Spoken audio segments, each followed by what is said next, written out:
Greetings everyone. So today we will discuss about critical phenomena and critical constants. So as we know, to liquefy any gas we need two factors. One is low temperature and high pressure. किसी भी gas को liquefy करने के लिए दो factors important हैं. एक तो टेम्परेचर लो होना चाहिए so that molecules will come close together, their energy will decrease, their velocity will decrease and they will come close together, and high pressure which will help the molecules to come together, their bonding will increase and they will pass into liquid state.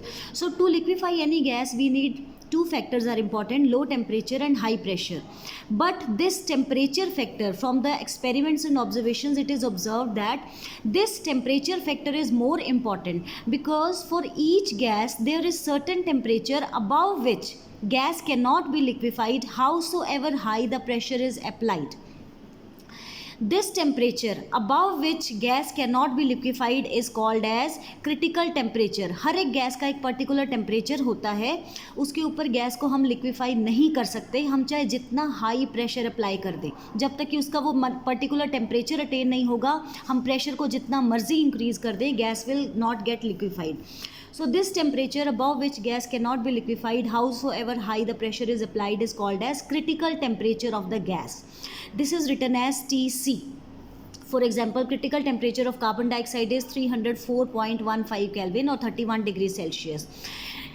So minimum pressure required to liquefy a gas at critical temperature. जब critical temperature attain हो जाएगा, उसके corresponding pressure कितना है, that is called as critical pressure.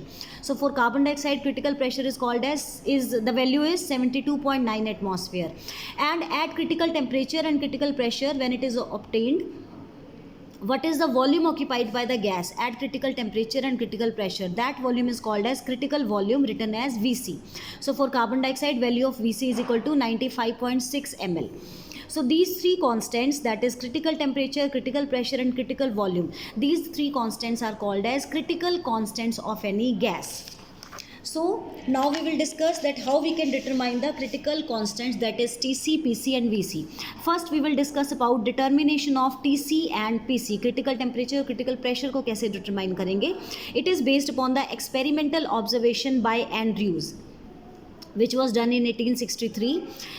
It is based upon the principle that at critical temperature, surface of separation between liquid and vapor phase disappears. That is, gaseous state and liquid state mix so well with each other that is it is impossible to differentiate between them. तो Andrews का experimental setup कैसा था, पहले वो समझते हैं. उन्होंने एक इन्वर्टेड ट्यूब ली थी जिसके कि एक एंड पे ग्लास बल्ब था. इस बल्ब पे उन्होंने लिक्विड फिलअप किया जिसका कि हमने क्रिटिकल टेम्परेचर प्रेशर निकालना था. So we know that liquid is in equilibrium with its vapour state. इस बल्ब में एक मैनोमीटर लगाया था to read the pressure value. इस बल्ब को एनक्लोज किया था एक थर्मोस्टैट में जो कि टेम्परेचर मेंटेन करके रखता है, जिसको हीटिंग जैकेट भी कहते हैं, having a thermometer in it to read the value of temperature. So इस बल्ब में लिक्विड फिल किया गया जिसका कि हमने टीसी और पीसी डिटरमाइन करना है. तो इसका प्रिंसिपल क्या था? It was based upon the principle कि क्रिटिकल टेम्परेचर पे वैसे तो नॉर्मल स्टेट में लिक्विड और वेपर का surface of separation is clearly visible, हमें विजिबल रहता है कि यहाँ तक लिक्विड है, उसके ऊपर वेपर फेज स्टार्ट है. But when critical temperature is attained, then surface of separation between liquid and vapor phase disappears. At critical temperature gaseous और लिक्विड स्टेट आपस में इतनी अच्छे से मिक्स हो जाती हैं कि उनका surface of separation disappear. So it is based upon this principle. Determination of TC and PC is based upon this principle that at critical temperature surface of separation between liquid and vapour phase disappears. So the method used was Cagniard method. Cagniard method में क्या किया गया था? First a glass tube was taken having bulb on one side. एक glass tube ली थी जिसके एक साइड पे बल्ब था. Small amount of liquid is taken in the bulb. Now liquid is in equilibrium with its vapour state. Bulb में हमने liquid fill up कर दिया which is in equilibrium with its vapour state. Bulb is kept in the thermostat to maintain the temperature. इस glass bulb को हमने किस में रखा? थर्मोस्टैट में, ताकि इसका टेम्परेचर जो है मेंटेन्ड है. उसके बाद next step is temperature was kept low so that surface of separation between liquid and vapors is sharp. पहले इसका टेम्परेचर कम था ताकि लिक्विड और वेपर फेज का surface of separation is clearly visible. फिर क्या क्या किया, धीरे धीरे first the temperature was increased so that surface of separation between liquid and vapour disappears. तो जब टेम्परेचर इंक्रीज किया गया, लिक्विड जो है वेपर फेज में जाना स्टार्ट कर देगी, तो उसका surface of separation between liquid and vapour phase will start disappearing. तो वो टेम्परेचर नोट किया जब सरफेस ऑफ सेपरेशन डिसअपीयर होना शुरू हो गया, that temperature was T1 and the pressure was written as P1. Then the temperature was decreased, जो कि जब टेम्परेचर डिक्रीज करोगे तो सरफेस ऑफ सेपरेशन रीअपीयर हो जाएगा, तो उसके कॉरस्पॉन्डिंग T2 और P2 नोट कर लिया गया। Then the mean was taken of temperature and pressure. Temperature का मीन आएगा T1 + T2 divided by 2, that is will give the value of critical temperature, and mean of pressure is P1 + P2 divided by 2, that is critical pressure. So simple experiment है, glass bulb लिया, उसको thermostat में रखा, पहले उसका temperature temperature thermostat से note किया जिसमें कि surface of separation was clearly visible between liquid and vapour phase. धीरे धीरे उसका टेम्परेचर इंक्रीज करना शुरू करोगे, टेम्परेचर इंक्रीज करोगे तो लिक्विड बॉयल होना शुरू हो जाएगा and surface of separation between liquid and vapour phase will start disappearing. तो जब डिसअपीयर होगा वो टेम्परेचर आप नोट डाउन कर लोगे T1 and P1, corresponding pressure will be P1। फिर आप टेम्परेचर को डिक्रीज करोगे so that the surface of separation between liquid and vapour phase will reappear. उस टेम्परेचर को आप नोट डाउन करोगे and you will write it as T2 and P2। फिर आप दोनों टेम्परेचर और प्रेशर का मीन ले लोगे। फर्स्ट टेम्परेचर जिसमें सरफेस ऑफ सेपरेशन डिसअपीयर हुआ, देन टेम्परेचर जिसमें सरफेस ऑफ सेपरेशन रीअपीयर हुआ, T1 एंड T2। उसका मीन हमें देगा क्रिटिकल टेम्परेचर की वैल्यू, और कॉरस्पॉन्डिंग प्रेशर का जब आप मीन लोगे उससे हमें पता लगेगा क्रिटिकल प्रेशर की value. Next is how to determine the critical volume. The method use was given by Cailletet and Matthew. तो यहाँ पे हमने क्या किया, पहले हम मेथड समझते हैं। Densities of substance in liquid and vapour phase was determined eight different temperatures. तो डिफरेंट टेम्परेचर पे हमने सब्सटेंस जिसका कि हमने क्रिटिकल वॉल्यूम निकालना था उसकी डेंसिटी पहले डिटरमाइन की at in liquid phase as well as in vapour phase. तो जैसे मान लो कार्बन डाइऑक्साइड ले ली, उसकी डेंसिटी हमने डिटरमाइन की in vapour phase and in liquid phase. Nitrogen dioxide ले ली, उसकी डेंसिटी हमने डिटरमाइन की at vapour phase and liquid state. जिस भी सब्सटेंस के हमने क्रिटिकल वॉल्यूम निकालना था सबसे पहले उनकी डेंसिटीज डिटरमाइन की at vapour phase and liquid phase at different temperatures. Now mean of densities in liquid and vapour state was determined. अब जो डेंसिटी आई है लिक्विड और वेपर फेज में उनका हमने क्या लिया, मीन ले लिया। तो जब जैसे ये DV density in vapour phase, ये DL density in liquid phase, इसका हमने क्या लिया, मीन ले लिया। मीन लेंगे तो क्या आएगा, DL + DV डिवाइडेड बाई 2। तो सबका मीन, जैसे इस टेम्परेचर पे डेंसिटी जो थी वेपर फेज में और लिक्विड फेज में उसका मीन ये आ गया। इस टेम्परेचर पे जो डेंसिटीज थी लिक्विड फेज और वेपर फेज में उनका मीन ये आ गया। इस टेम्परेचर पे जो डेंसिटी थी इन vapour phase and liquid phase उसका मीन ये आ गया। इस कॉरस्पॉन्डिंग टेम्परेचर पे जो डेंसिटी थी इन vapour phase and liquid phase उसका मीन ये आ गया। तो सबका जब हमने डेंसिटीज़ का मीन लिया eight different temperatures in vapour phase and liquid phase, it was found that mean density lies on a straight vertical line. This straight vertical line को हमने एक्सटेंड किया और ये डेंसिटी एक्सिस तक ले आए। तो दिस पॉइंट जहाँ पे ये डेंसिटी एक्सिस को मीट कर रही है, this point was called as critical density. This point was called as critical density. अब हमें पता है critical density is equal to mass upon volume. So critical density is equal to mass upon critical volume. तो यहाँ से हम VC की value निकाल लेंगे, that is equal to M upon DC। तो यहाँ से हम DC की वैल्यू निकाल लेंगे और वहाँ से हम क्रिटिकल वॉल्यूम की वैल्यू निकाल लेंगे। So this is how we can determine the critical constants of any gas, that is TC, PC and VC. Next topic is Andrews experiments, that is isotherms of carbon dioxide. Andrew ने carbon dioxide पे बहुत research की थी.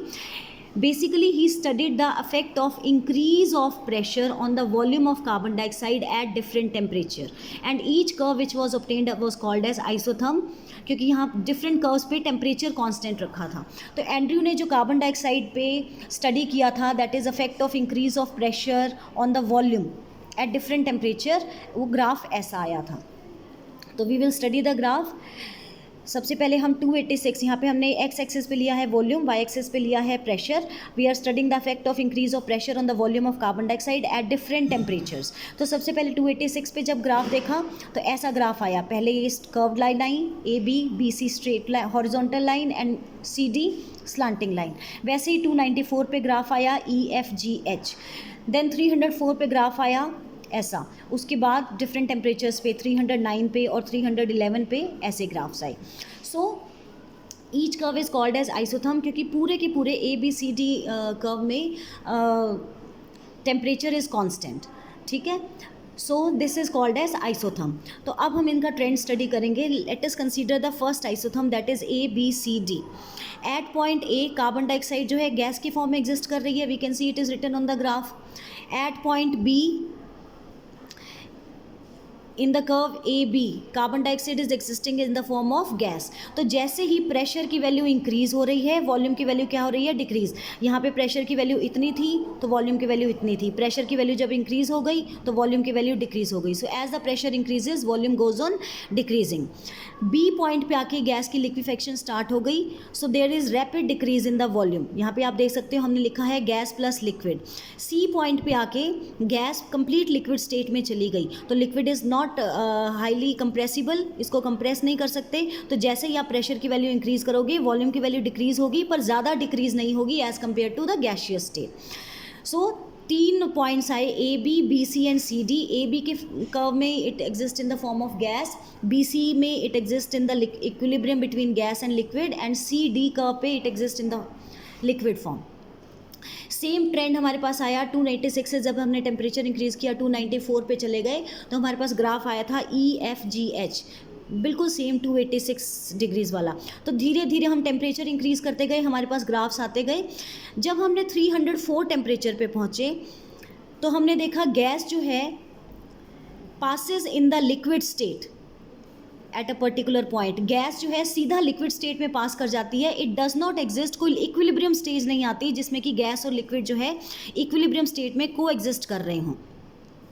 सो 304 के जब हमने temperature increase किया उसके बाद हमने देखा कि गैस जो है carbon dioxide it exist in the form of gaseous state. ये लिक्विड स्टेट में पास ही नहीं कर रही.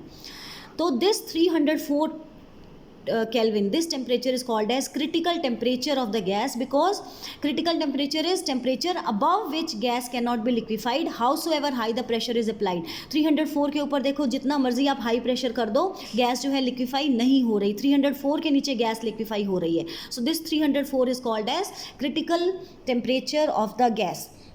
अब आप यहाँ पे देखोगे एक डॉटेड कर्व भी लगा रखा है ए बी सी डी.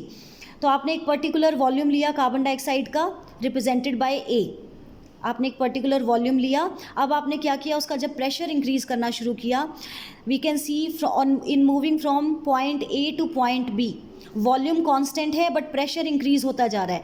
आप देखोगे in moving from point A to point B at which volume is constant and pressure is increased, carbon dioxide जो है गैसियस फॉर्म में एग्जिस्ट कर रही है. It exist in the form of gas. Point B पे आके आपने क्या किया, वॉल्यूम को कांस्टेंट कर दिया, प्रेशर को कांस्टेंट कर दिया और वॉल्यूम डिक्रीज होना शुरू हो गया. वॉल्यूम की वैल्यू आप डिक्रीज कर रहे हो, प्रेशर पॉइंट बी पे कांस्टेंट है. तो आप देखोगे पॉइंट सी पे जब टच हुआ, टेम्परेचर पॉइंट सी पे जब टच हुआ तो गैस जो है लिक्विफाई होना शुरू हो गई. So this curve represents the continuity of state कि पॉइंट ए से लेकर स्मॉल ए से लेकर सी तक गैशियस फॉर्म में थी. जैसे ही सी टेम्परेचर रीच हुआ 304 kelvin, at point C gas passes into liquid state. Not, it does not exist in equilibrium with the liquid state, but gas जो है डायरेक्ट लिक्विड स्टेट में पास कर गई. So this point, this graph A, B, C and D, this represents the continuity of state in which two phases do not coexist together but they pass from one phase to another, directly from one phase to another. So this is called as continuity of states. So continuity of states can be defined as change of state from gaseous to liquid in continuous manner. This is called as continuity of state, and along this path two phases, that is gas and liquid, they does not coexist. So this is called as continuity of state. Thank you.